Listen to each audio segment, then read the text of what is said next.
প্রিয় ছাত্রছাত্রীরা, তোমাদের জানাই সবাইকে হ্যাপি নিউ ইয়ার। আজ আমি তোমাদের ক্লাস 10 ম্যাথমেটিক্স ক্লাস নেব। আজকে ম্যাথমেটিক্স ক্লাসে আমি তোমাদের বোঝাবো কিভাবে স্থানীয় মান নির্ণয় করতে হয়। তোমরা গত ক্লাসে শিখেছো কম বেশি, এখানে শিখবে কিভাবে স্থানীয় মান নির্ণয় করতে হয়। তোমরা তোমাদের বইতে পেজ 6 করো। পেজ 6 তিনের দাগে দেখো, তিনের দাগে কতে দেওয়া আছে, উপরে দেওয়া আছে, দেখো অঙ্কে লেখা সংখ্যাগুলি একে স্থানীয় মান নির্ণয় করো। আমি প্রথমে সংখ্যাটা লিখছি, দেখো 7 1 2 4। এই সংখ্যাটাতে একে স্থানীয় মান লিখব। তার আগে স্থানীয় মান বলতে কি না, যে সমস্ত সংখ্যা, কোন সংখ্যা যে স্থানে থাকে সেটা হচ্ছে তার স্থানীয় মান। আর প্রকৃত মান কি, সে যেখানে থাকুক না তার যে মানটা সেটা হচ্ছে প্রকৃত মান। যেমন 7 এর প্রকৃত মান 7, কিন্তু এর স্থানীয় মান আলাদা, কারণ এটা হাজারে ভরে আছে, এই জন্য এর সঙ্গে 1000 গুণ করে তার স্থানীয় মান প্রকাশ করতে হবে।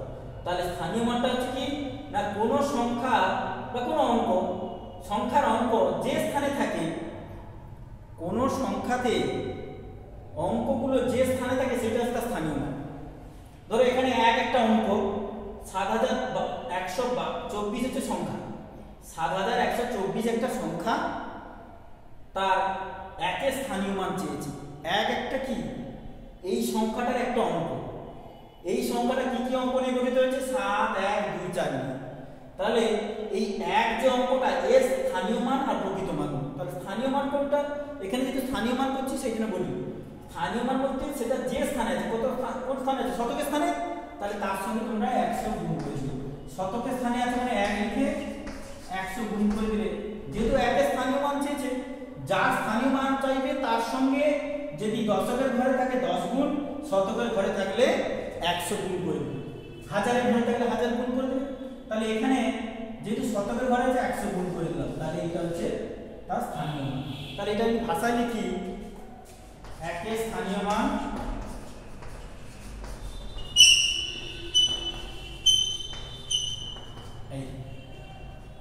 একের স্থানীয় মান সমান বলে একের সঙ্গে যেহেতু শতকের ঘরে আছে 100 গুণ করে এটা বসিয়ে দিলাম। এবার ধরো এখানে সংখ্যা ধরো খ,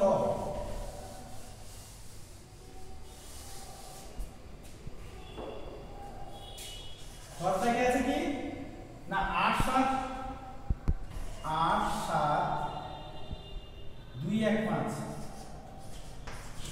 এখানে দেখো একক, দশক, শতক, হাজার, কোটি। দেখো স্থানীয় মান আমি কি বলেছি না, কোন একটা সংখ্যাতে অঙ্কটা যে স্থানে আছে সেটা তার স্থানীয় মান। তাহলে এখানে একটা কোন, এখানে তো বলেছি উপরে যে একের স্থানীয় মান নির্ণয় করো। তাহলে একটা কোথায় আছে? দশকের ঘরে। তাহলে একের স্থানীয় মান হবে 1 গুণিতক 10। 1 গুণিতক 10 সমান 10। একের স্থানীয় মান 1 গুণিতক 10 সমান কি হবে? 10। যদি এখানে বলতো 2 এর স্থানীয় মান, তাহলে 2 গুণিতক 10 20 হতো। যদি বলতো 7 এর স্থানীয় মান 7 গুণিতক 1000 7000 হয়ে যেত।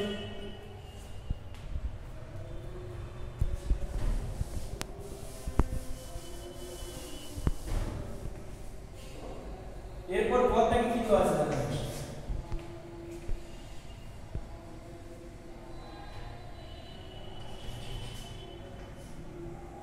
1 2 7 2 6 1,27,269 আছে। এইটাতে একের স্থানীয় মান বলছে। তাহলে এখানে একের স্থানীয় মান কত হবে?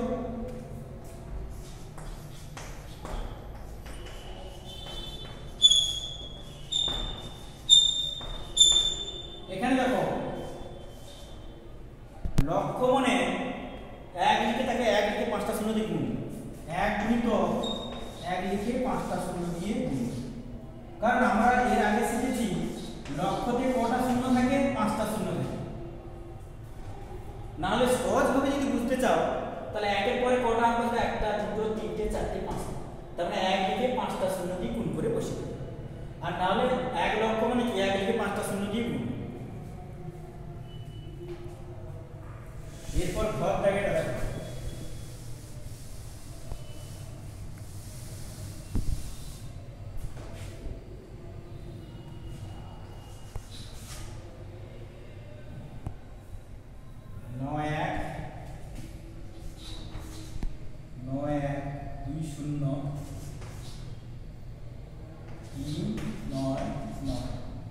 লক্ষ অযুত, তাহলে 91 লক্ষ কেন? লক্ষের কত দুটো, লক্ষ আর অযুত নিয়ে 91,20,399 আছে। এই সংখ্যাটিতে একটা অঙ্ক তার স্থানীয় মান নির্ণয় করতে হবে। তাহলে একটা কত নম্বর স্থানে আছে? লক্ষের ঘরে আছে। একটা কোথায় আছে? লক্ষের ঘরে আছে। তাহলে একের স্থানীয় মান কত হবে? 1 গুণিতক 1 লিখে 5টা শূন্য,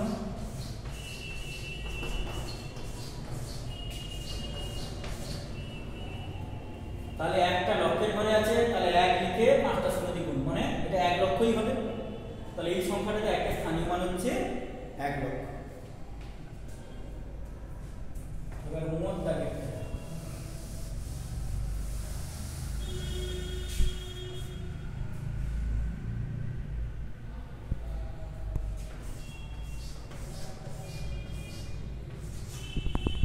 এটা হচ্ছে 2 লক্ষ 1 লেখা আছে।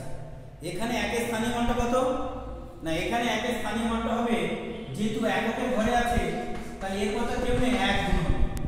তাহলে এখানে একের স্থানীয় মান, তার মানে এককের ঘরে যা অঙ্ক থাকুক না কেন তার স্থানীয় মান আর প্রকৃত মান কিন্তু একই। এককের ঘরে যা থাকবে তার স্থানীয় মান আর প্রকৃত মান একই। আবার শূন্য যেখানে থাকুক না কেন তার স্থানীয় মান আর প্রকৃত মান একই, শূন্যই হবে। আমি আবার বলছি, এককের ঘরে যাই অঙ্ক থাকুক না কেন তার স্থানীয় মান আর প্রকৃত মান একই। আর শূন্য যেখানে থাকুক না কেন, যে পজিশনে থাকুক না কেন, অবস্থান যেখানে হোক না কেন, তার কিন্তু স্থানীয় মান বা প্রকৃত মান সবসময় শূন্য হবে। তার স্থানীয় মান আর প্রকৃত মান শূন্য হবে। এবার চরটাকে একটা করাচ্ছি। চর এই 3 দাগের এই বিন্দু করলে এবার 4 দাগে করাচ্ছি আমাদের।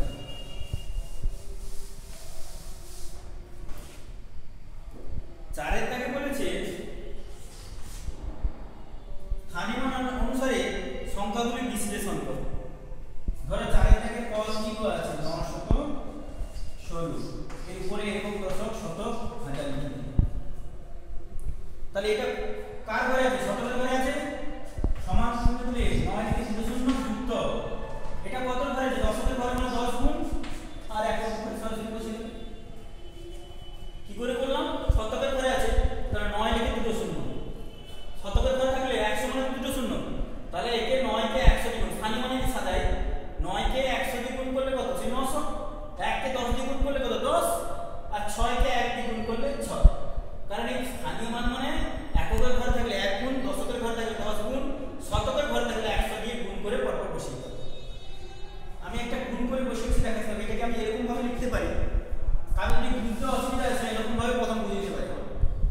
দেখো, যেহেতু শতকের ঘরে আছে 9 গুণিতক 100, যেহেতু দশকের ঘরে আছে 1 গুণিতক 10, আর যেহেতু এককের ঘরে আছে 1, তাহলে এটা গুণ করলে কত? 900 যুক্ত 10, 10 থেকে 10 6। ঠিক আছে, আমি সরাসরি এটা করতে পারি না, এরকম গুণ করে দেখি। তারপরে যার বুঝতে অসুবিধা হবে, শতকের ঘরে থাকলে 100 গুণ, দশকের ঘরে থাকলে 10 গুণ, এককের ঘরে থাকলে 1 গুণ করে বসিয়ে দেব। ঘরটাকে দেখো, ঘর আছে 7 0 6 8 5, একক দশক শতক হাজার। তাহলে 7 লিখে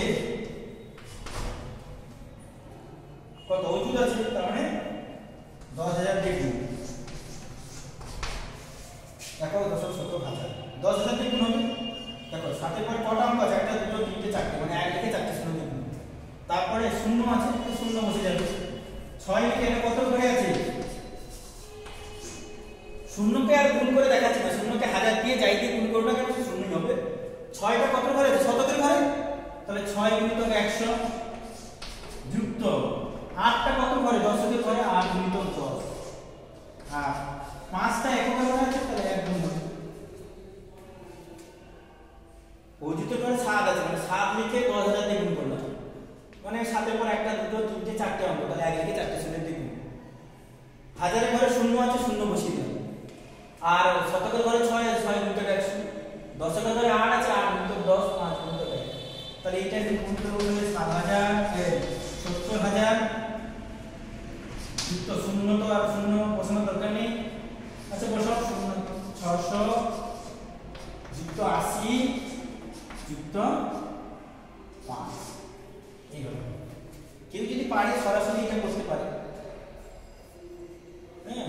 তাহলে ঠিক আছে, আজকে ক্লাস এই পর্যন্ত থাকলো। তোমরা বাড়িতে এই অঙ্কগুলো ভালো করে অভ্যাস করবে। পরের ক্লাসে পরের অঙ্কগুলো আমি বুঝিয়ে দেবো। আজকে ক্লাস